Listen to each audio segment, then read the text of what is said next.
Hi guys, look what Zhiyun sent over. It is the Crane M3, and this thing is so tiny and so powerful. And is it the perfect gimbal for Sony APS-C cameras? The answer is yes, but you gotta watch the rest of the video. Let's talk about it.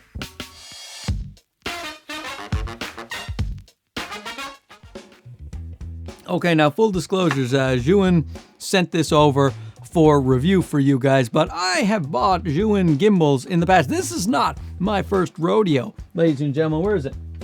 Look at this. I have the original Crane, the Crane M1, and I just, it doesn't have a screen. It's just old school. This thing is old school, and it can't lift a whole lot of weight. I used it on my little Panasonic G7 with a pancake lens, and it did an okay job. But it can't handle some of the bigger APS-C lenses that I like to use with my little ZV-E10. And let's see. And I also have Zhiyun's little phone gimbal here, which I love very much. It's one of my favorite phone gimbals. So far, I like it better than all the DJI ones, but that's just me. I just really like the way this operates. So what I'm saying is, I'm a big fan of Zhiyun's gimbals. I think I'm saying that right because that's how Potato Jet says it, and we all trust in Potato Jet. But when I opened this gimbal, I was very impressed because it is quite a step up from a little Crane M1. It's got this fancy little touch screen. It's got this nice joystick. It's very, very sturdy, but so small. It's so compact. Like, let me see, where is that one? Here. Like, look at the size difference between just lengthwise. And this one can't hold half of what this one can hold. It's got a bunch of cool tricks up its sleeve too, like this little light here, which is quite usable. And it also comes with gels, little magnetic gels for this light. So you make it blue or orange or red or whatever. There's a little unit that comes on the bottom where you can plug in a microphone, which came in the kit that they sent me. So here's a little unit that goes on the bottom, and you can just plug this in right here. And now you can plug a shotgun microphone, which they also sent me, that goes by a little dangling cord. And then, so say you're like a TV reporter or something, or you're running alongside marathon people, you could be filming them and putting a microphone in their dumb faces at the same time. Or maybe you're a two-person crew. You know, you got your interviewer, you got your handsome man with his high collar shirt on, and he's interviewing people for the news. And then I don't know why it has to be the news. I'm stuck on the news right now. So he's interviewing people for the news, and then you're doing the gimbal footage, you know, because you're the cool cameraman, and he's got the microphone out there. Where's the microphone? Look at this. It's a shotgun mic. It's like a real deal shotgun mic. Hey, should we try the mic compared to my fancy Rode NTG3? Let's do that now. This is a test of the Rode NTG3 shotgun mic. This cost me $900 Canadian. This is a test of the shotgun mic that came with the Crane M3. Did I just waste my money on a $900 Rode microphone? Probably. Mark Bennett is as handsome as he is intelligent, which is very. Mark Bennett is as handsome as he is intelligent, which is very. You know, look at this. See, I've got the cord attached here like this. Now I'm filming, and I'm talking, and I'm filming. So, you know, if you think you can utilize that, then that's great. And this little unit also, you'll be able to use this with a Bluetooth thing that they'll be selling later to connect some cameras, to have functionality with this little scroll wheel they have here to change things like ISO and aperture depending on your camera. But they don't sell that yet, so that is to come. But you know what? Because I'm a no-nonsense type of guy, before I talk more about the gimbal and the accessories, let's go look at some footage of the gimbal in action so you can see it.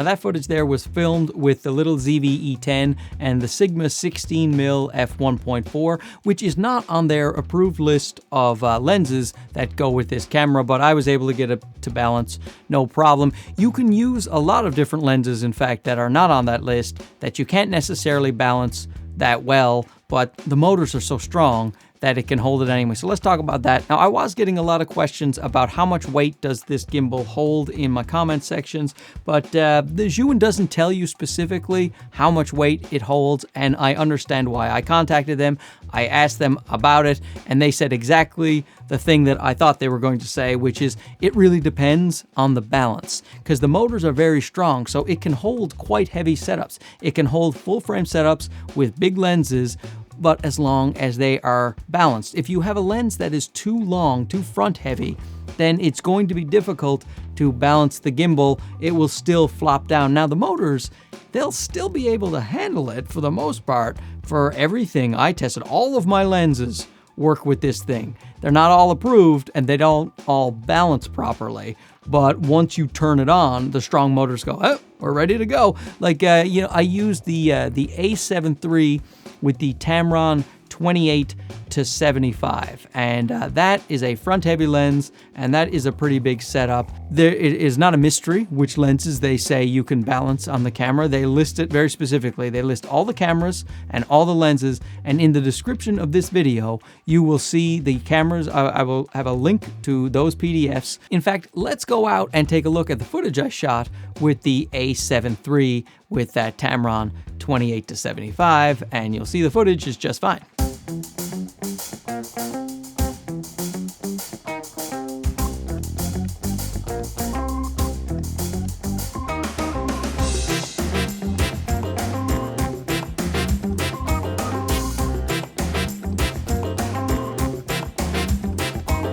So there you go. But one of the problems that does come up when you're using a camera and a lens that can't balance perfectly is you often will get blocked by the motors here. When you try to, oh, sorry, I should have turned that off first. Sorry about that, Mr. Gimbal.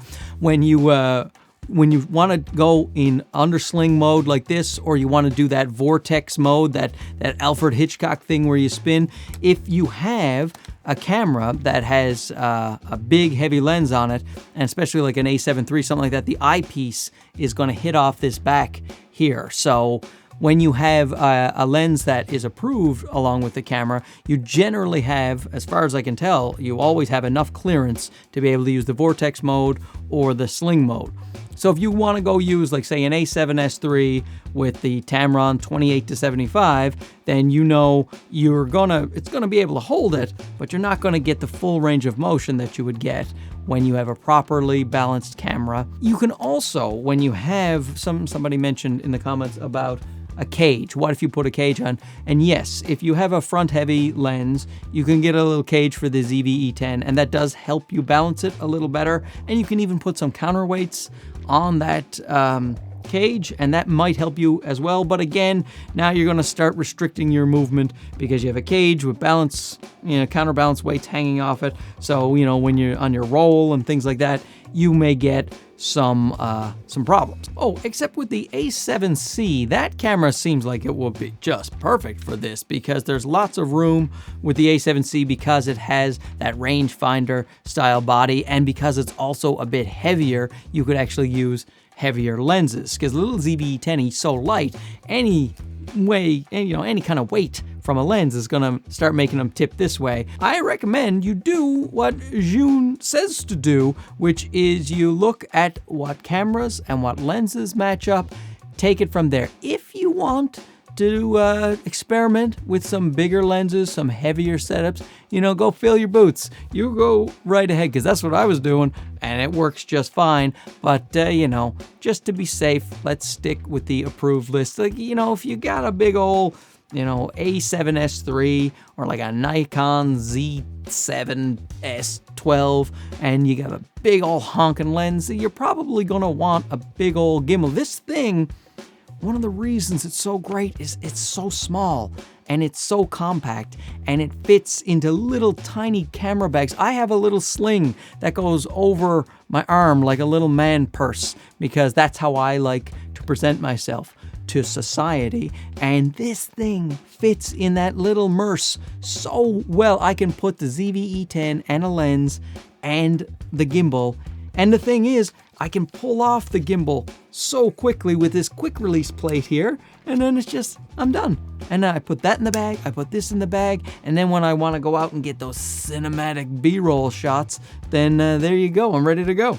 Oh, and speaking of the bag, they really outdid themselves this time. Like, I always liked their packaging, their bags. This looks like a little guitar case for the phone gimbal. This was my M1 case, like a little briefcase. It was quite nice, but look at this. Look at this fancy bag. My goodness, they call it a backpack, but it looks more like a messenger bag to me, but I don't know. All I know is that normally I wear Merces, but this thing, look at this, is fantastic.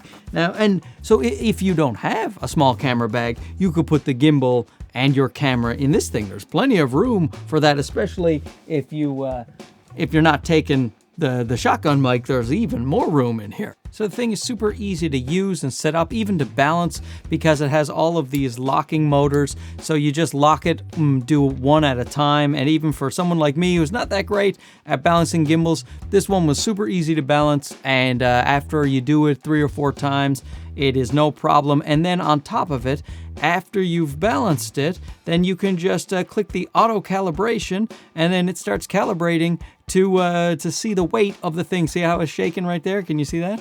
And now it's testing out the weight that I have on the camera so that it will be even better balanced as you walk around. Still calibrating. Ooh, it's like a shake weight. I feel like I'm getting in shape. And now let's go out for a little night vlog, see how that goes. Okay, this is actually pretty cool. This is pitch black out here, and just using the little light from the gimbal, and I'm walking around my yard. Huh? And I use HLG3, which requires a fair amount of light because I overexpose because I use the Paul Leeming LUT, and it's able to get the zebras on my face the way I want. Look at this. Am I staying in focus? Oh yeah, I got the box around my eye. You know what? I thought when the light was on the thing, I wouldn't even think about it, but this is super cool, see? Now you can get that smooth footage out for your night vlog, and you don't have to take anything extra. Could there be more noise? How many motorcycles do I live next to? Honest to God. So this is, this is nice, except that I can't see where I'm going, so I might trip over all of my kids' stuff. But look at this thing, nice and smooth. Yep, I tripped over a slide, almost went down. But you didn't even notice it because of the smoothness of the gimbal. Now I'm going right back to where that slide was. That's a mistake. It's a mistake. But here we are, huh? I keep looking to the side because I want to see myself in the screen. Because first of all, pretty as a picture. But secondly, I just want to see how the gimbal is doing with the light. Now the light's a little bright. There, I wouldn't want to stare at this for hours, because a pretty bright light. But the light's actually decently soft on top of it, and it comes with those little magnetic filter so you could change the color of the light if you wanted. You wanted to make it look like you were at a campfire, Although you can also change the temperature of the light. Right now, let's see, I have it on the 5400, and I've set my white balance to 5400. So let's see, if I put the temperature down. Oh, look at this. So warm. Oh man, I'm standing by the fire with that special someone, We're roasting marshmallows. Later, we're gonna sleep in a tent, get pneumonia, because, tents aren't really good for sleeping in. The ground gets super cold. That's why I don't like camping. So this also comes with a phone mount, so if you want to use your iPhone or your Samsung or your Hewlett-Packard or whatever you're using, you can just stick it there, and that's great that it works with that, but there are lots of gimbals out there for phones that you can use, cheaper, just easier to use for your phone, and then there's also lots of gimbals for big, heavy setups. If you have a big old full-frame camera, if you got a Canon C70, there are gimbals for you out there, and that's why I think Zhiyun hit a sweet spot with this thing. They have this APS-C. It's really geared towards APS-C cameras or some smaller full frames with some smaller primes. But if you have any kind of Sony APS-C camera, you're definitely going to want to look into this thing because it will give you great results, especially if you have one that doesn't have the catalyst browse. Now, the A7C, which is a full frame, and this ZV-E10, they have catalyst browse ability, so you can record gyroscopic data, and you will get gimbal-like footage from a small crop in post through catalyst browse. And as anyone who's seen my channel before knows, I am a huge fan of that. So you may be asking, why would I use the gimbal instead of the catalyst browse? And the answer is, well, the catalyst browse will only go up to 60 frames per second, first of all. So if you're going to do any slow motion 120 and you want that super smooth, then you're going to need a gimbal for that. Also, catalyst browse, you have to go 1/200 for your shutter speed. So if you want that nice motion blur, let's say you're, filming people interacting, you're trying to do a short film, then you'll want that natural motion blur, not 1/200. And also the 1/200 will make your scene darker. You'll need more light. And if you're in a low light environment, once again, you are going to need a gimbal. So there's lots of times that you will need a gimbal, even if you do have catalyst browse. And that's why I think this thing is pretty perfect for any Sony APS-C camera, or pretty much any APS-C camera in general, or lots of micro four thirds cameras, or some full frame cameras with certain lenses. So once again, thanks to Zhiyun for sending this over so I could review it for you guys, because as far as I can see, there is no other gimbal that does what this does. At this size and this power for these specific types of cameras, I just don't see anything else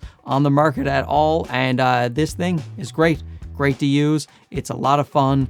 It's quite easy, and it does the job really well. So don't forget to like, subscribe if you haven't already, leave a comment or a question, and I will try to answer it. Now, if you don't mind, I'm gonna go out for about a 1 a.m. vlog with my little gimbal, huh? It's gonna be fun. I'm gonna get murdered. All right, thanks so much. We'll see you soon. Okay, bye-bye. I could wear this like a purse, right? I just put it right here.